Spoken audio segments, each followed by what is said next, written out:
Hello everyone, once again welcome back on my YouTube channel. Student, आज के session में हम डिस्कस करेंगे Vroom expectancy theory of motivation. ठीक है, इससे पहले हमने जो प्रीवियस वीडियो लेक्चर में जो टॉपिक डिस्कस किया था, यानी कि theories of Herzberg two factor, उसको दोबारा से एक बार डिस्कस कर रहे हैं। ठीक है, तो स्टूडेंट, ये थ्योरी जो बेस्ड है ये टू फैक्टर्स पे बेस्ड है। जहाँ हमने मैस्लो नीड की थ्योरी डिस्कस करी थी इससे पहले, तो उसमें हमने ये बताया था कि भाई नीड का एक सीक्वेंस होता है, एक ऑर्डर होता है, और उसके हिसाब से हम क्या है मोटिवेशनल फैक्टर्स को डिफाइन कर रहे थे। ठीक है, जैसे कि हमने बात करी थी कि भाई किसी इंडिविजुअल की फिजियोलॉजिकल नीड अराइज होती है, फिजियोलॉजिकल नीड को फुलफिल करने के बाद वो मोटिवेट हो जाता है, लेकिन नेक्स्ट टाइम फिर उसकी सिक्योरिटी नीड आ जाती है, सिक्योरिटी नीड के बाद ईगो नीड आ जाती है। इस तरीके से नीड क्या है, एक सिक्वेंस, एक ऑर्डर चलता रहता है जहाँ उसको मोटिवेशन की ज़रूरत है। अब ऐसा नहीं है एक बार उसको फिजियोलॉजिकल नीड को हमने सेटिस्फाई कर दिया तो वो लॉन्ग टाइम के लिए मोटिवेट हो जाएगा। जैसे जैसे उसकी नई नई नीड अराइज होती है उसी हिसाब से फिर उसको फुलफिलमेंट और उसको मोटिवेशन चाहिए। ठीक है, तो ये तो कॉन्सेप्ट किसका था, मैस्लो नीड थ्योरी का था। ठीक है, लेकिन जो हर्जबर्ग ने जो थ्योरी दी, इन्होंने ये बताया कि भाई इंडिविजुअल के मोटिवेशन की अगर हम बात करें तो उसके पीछे क्या है, कुछ फैक्टर्स होते हैं जो उसको मोटिवेट करते हैं। ठीक है, तो ये थ्योरी जो है ये टू फैक्टर्स पे ही डिपेंड है। जहाँ हम बात कर रहे हैं मोटिवेशनल फैक्टर्स की और हाइजीन फैक्टर्स की। तो इससे पहले जो रिसर्च की गई हर्जबर्ग थ्योरी में, उसमें ये करा गया कि भाई 200 एम्प्लॉयज़ का इंटरव्यू लिया गया, जिनमें कुछ इंजीनियर्स थे, कुछ अकाउंटेंट्स थे। उनसे ये पूछा गया कि भाई ड्यूरिंग जॉब आपने कब अच्छा फील किया और कब कब आपने बुरा फील किया। तो उसी हिसाब से ये दो फैक्टर्स यहाँ पे डिफाइन किए गए हैं। जब उन्हें अच्छा फील किया तो उनके पीछे ये सारे फैक्टर्स थे, और जब उन्होंने बुरा फील किया तो उनके पीछे ये सारे फैक्टर्स थे। ठीक है, तो ये एक बार ये देख लीजिए। जब वो सेटिस्फाई फील कर रहे थे, जैसा कि हमने बताया कि वैन दे फेल्ट गुड, यानी कि वो सेटिस्फाइड थे, अच्छा फील कर रहे थे, तो उसके पीछे जो रीज़न थे वो यही थे, यानी कि उनको रिकॉग्नाइज किया जा रहा था, उनकी ग्रोथ के चांसेस वहाँ पे ज़्यादा थे।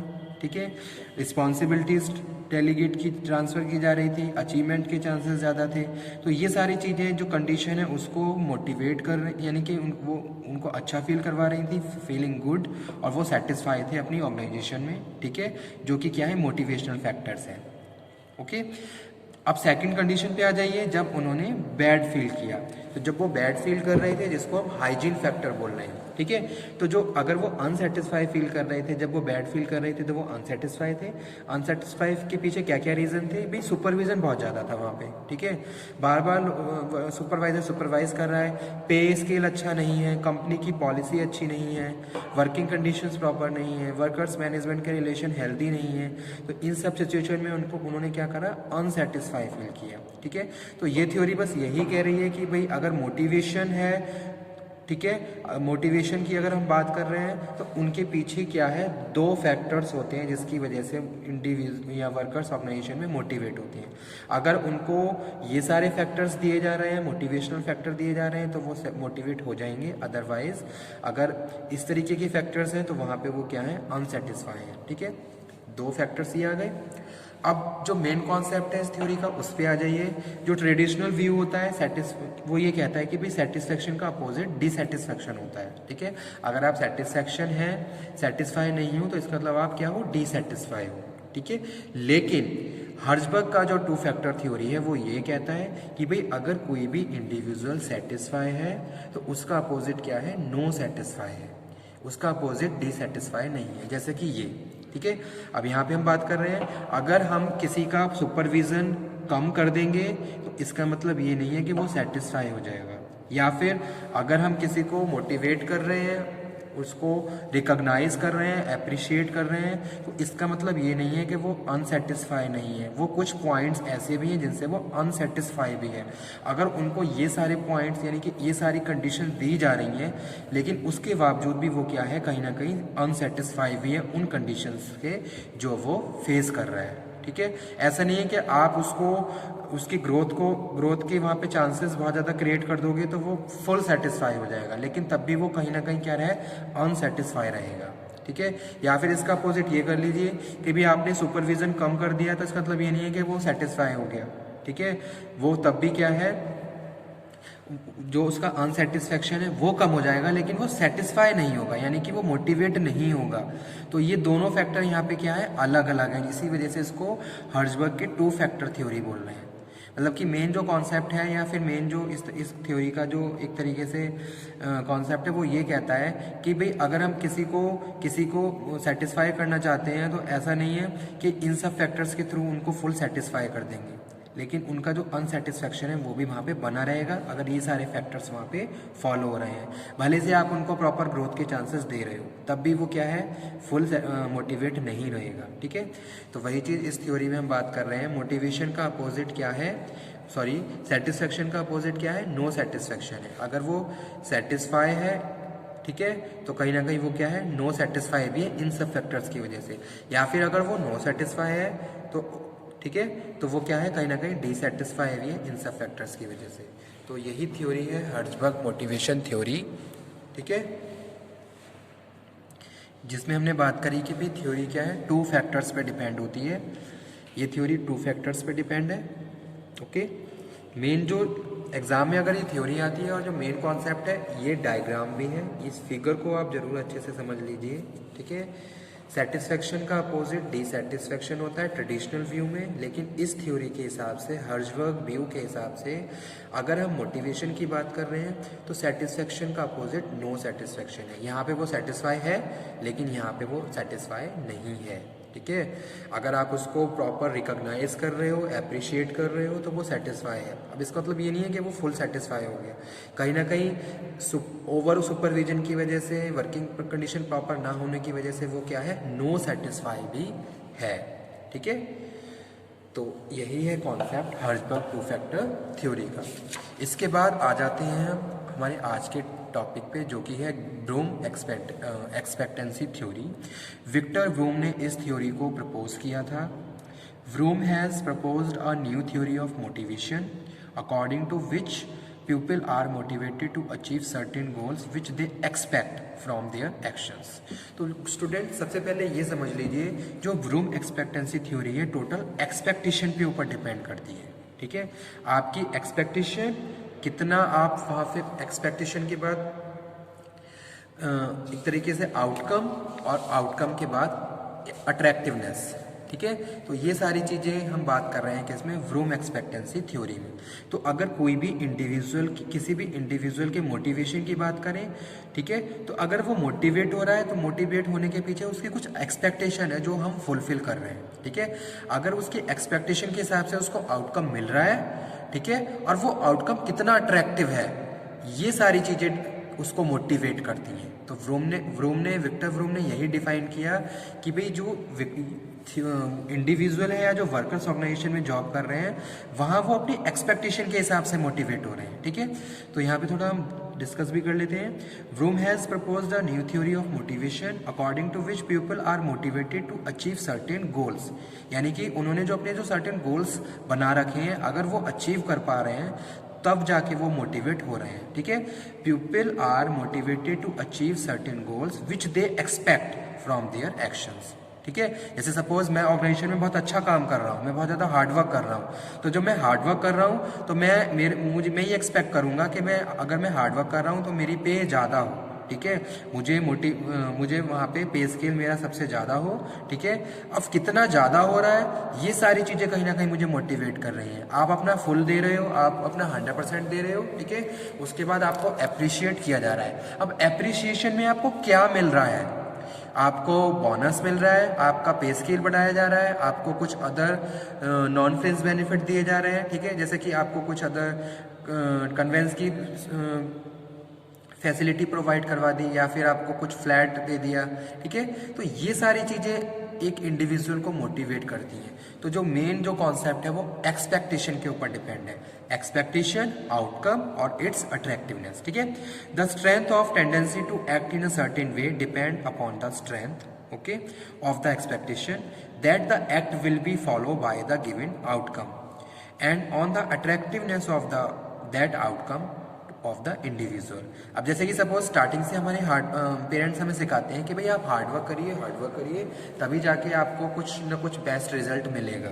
ठीक है। स्टार्टिंग से हमने यही सीखा है कि भाई अगर हम हार्डवर्क करेंगे तो हार्डवर्क करने के बाद हमें क्या मिलेगा, हमारी परफॉर्मेंस अच्छी होगी, और जब हमारी परफॉर्मेंस अच्छी होगी तो कहीं ना कहीं हमें कुछ ना कुछ स्पेशल मिलेगा। ठीक है, तो वो चीज़ यहाँ पे इस थ्योरी में हम डिस्कस कर रहे हैं। ओके, तो जो हम अपनी स्ट्रेंथ को बढ़ाएंगे, ठीक है, जब हमें हमारी स्ट्रेंथ बढ़ेगी तो हमारी एक्सपेक्टेशन बढ़ेगी। ठीक है, एक्सपेक्टेशन बढ़ेगी तो जब हमारी एक्सपेक्टेशन बढ़ेगी तो हमारा आउटकम भी आएगा।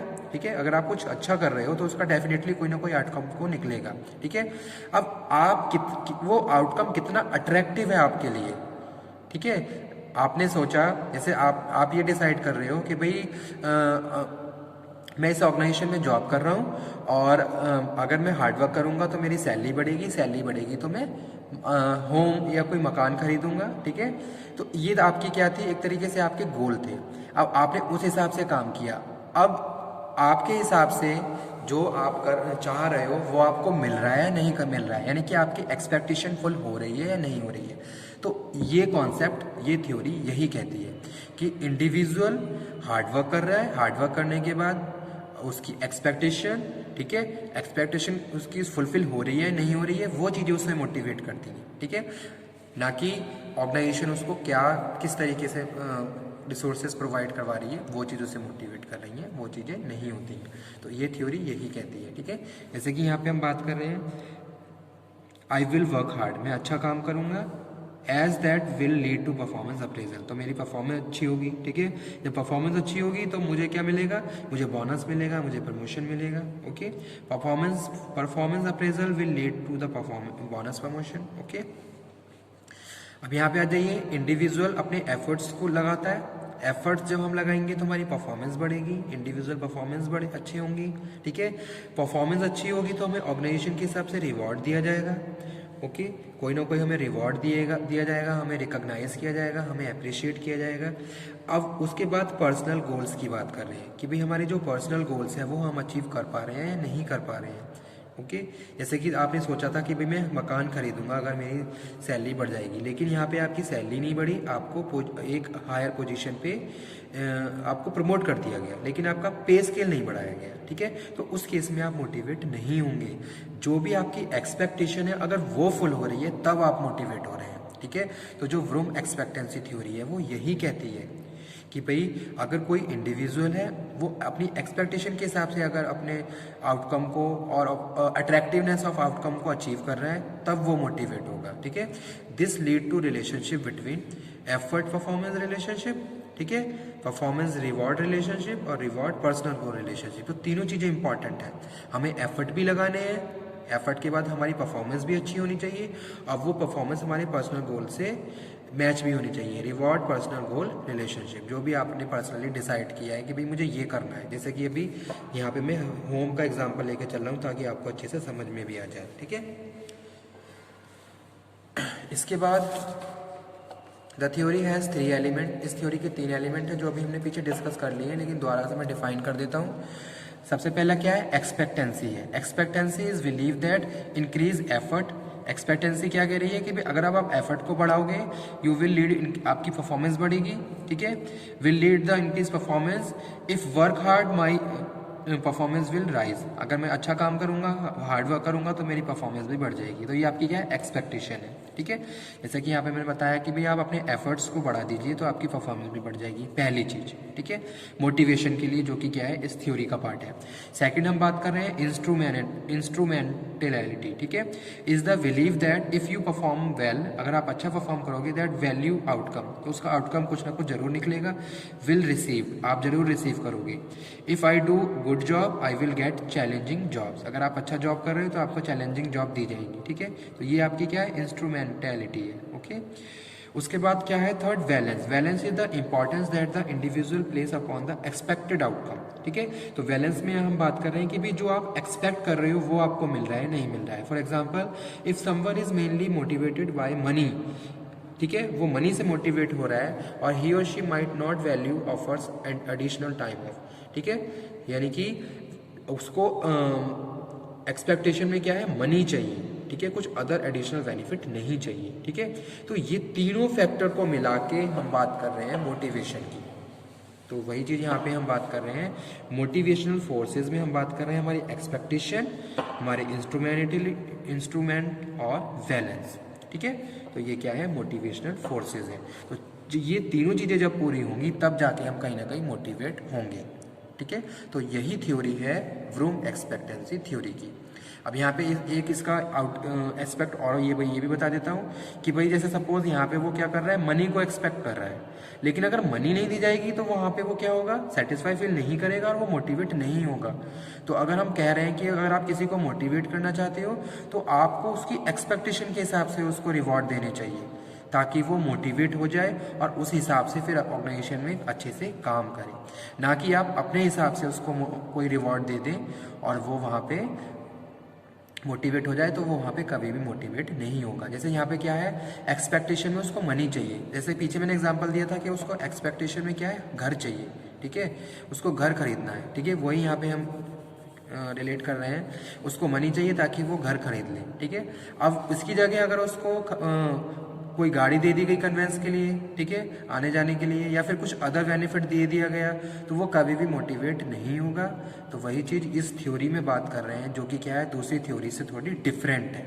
ठीक है, तो यही है vroom expectancy theory of motivation. Hope so आपको समझ में आई हो, और अभी भी कोई प्रॉब्लम हो तो इसको हम दोबारा डिस्कस कर लेंगे। ओके, तो मोटिवेशन मैस्लो नीड में हमने बात करी थी कि भाई अलग अलग नीड अराइज होती है, उसके हिसाब से हम मोटिवेट होते हैं। हर्ट्जबर्ग 2 फैक्टर थ्योरी में हमने बात करी थी कि भाई अगर कोई इंडिविजुअल मोटिवेट हो रहा है तो उसके पीछे 2 फैक्टर्स हैं। ठीक है, जहाँ हम उसकी मोटिवेशन की बात कर रहे हैं कि भाई 2 ही फैक्टर हैं जिसकी वजह से वो सेटिस्फाई और अनसेटिस्फाई फील करता है। ठीक है, और रूम एक्सपेक्टेंसी में हम बात कर रहे हैं कि भाई हमारी कुछ सर्टेन, हम अपने एफर्ट्स को यूज़ कर रहे हैं, परफॉर्मेंस को बढ़ा रहे हैं, और हमारी कुछ एक्सपेक्टेशन है। ठीक है, उसके हिसाब से हम आगे बढ़ रहे हैं और उसी हिसाब से हमें रिवॉर्ड मिल रहे हैं, तब हम मोटिवेट होंगे। ऐसा नहीं है कि हम किसी भी एडिशनल फैक्टर्स को अगर हमें दे दिया जाए तब हम मोटिवेट हो जाएंगे। तो जो व्रूम एक्सपेक्टेंसी थ्योरी है वो यही कहती है। ठीक है, ये जो यहाँ पे हमने बात करी थी मोटिवेशनल फोर्सेस की, एग्जाम के पॉइंट ऑफ व्यू से इंपॉर्टेंट है। जब भी थ्योरी आए तो आप इसको जरूर बना के आइए। ठीक है, expectancy into instrumentality into valence is equal to motivational force, यानी कि हमारे एक्सपेक्टेशन के हिसाब से हमें रिवॉर्ड मिलना चाहिए, तब जाके हम मोटिवेट होते हैं। Okay, so this is all about room expectancy theory. Okay, thank you very much.